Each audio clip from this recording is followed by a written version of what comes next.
diperhitungkan, malam itu semua kecanggihan itu runtuh. Dan F-35 yang seharusnya jadi penguasa langit malah jatuh seperti burung besi yang kehilangan arah. Untuk membuatnya benar-benar tak tersentuh radar, F-35 tidak dibangun dengan material biasa. Seluruh tubuh pesawat ini dilapisi bahan khusus yang punya satu tugas, menyerap gelombang radar, bukan memantulkannya. Jadi, ketika radar lawan memindai langit, sinyal yang dikirim tak pernah kembali. Seolah F-35 tidak pernah ada di sana. Beberapa pakar menyebut lapisan itu terdiri dari ferit atau karbon berstruktur kompleks, material yang dirancang khusus agar pesawat bisa menghilang sejak awal. Tapi, siluman sejati tak hanya mengandalkan kulit luarnya.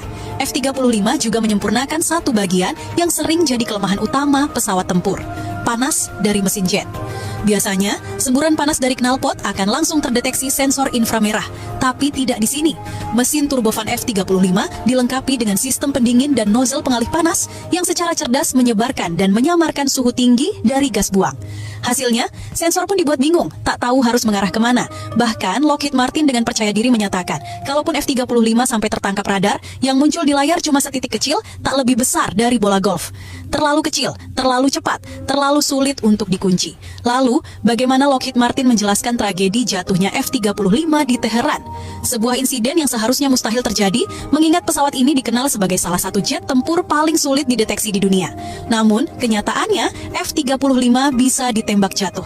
Para analis pun punya dua kemungkinan penyebabnya, kesalahan manusia atau cacat teknologi. Kemungkinan pertama ada di tangan pilot.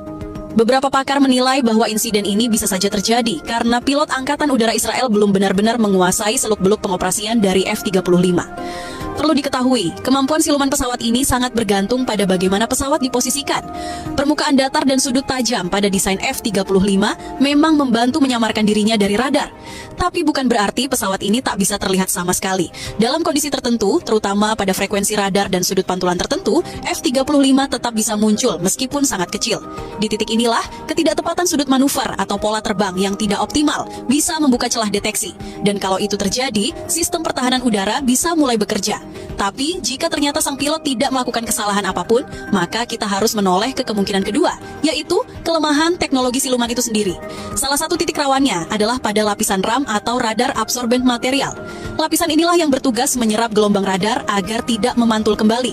Sayangnya, RAM memiliki dua kelemahan besar. Pertama, harganya sangat mahal dan perawatannya rumit. Kedua, performanya bisa menurun di kecepatan supersonik dan bahkan tidak tahan terhadap kondisi lingkungan laut yang ekstrem. Jika salah satu dari faktor ini terjadi saat misi dijalankan di atas Teheran, maka bukan mustahil F-35 bisa terlacak dan akhirnya jatuh. Dan ketika pesawat siluman ini akhirnya berhasil terdeteksi serta terkunci oleh sistem pertahanan udara, nasibnya sudah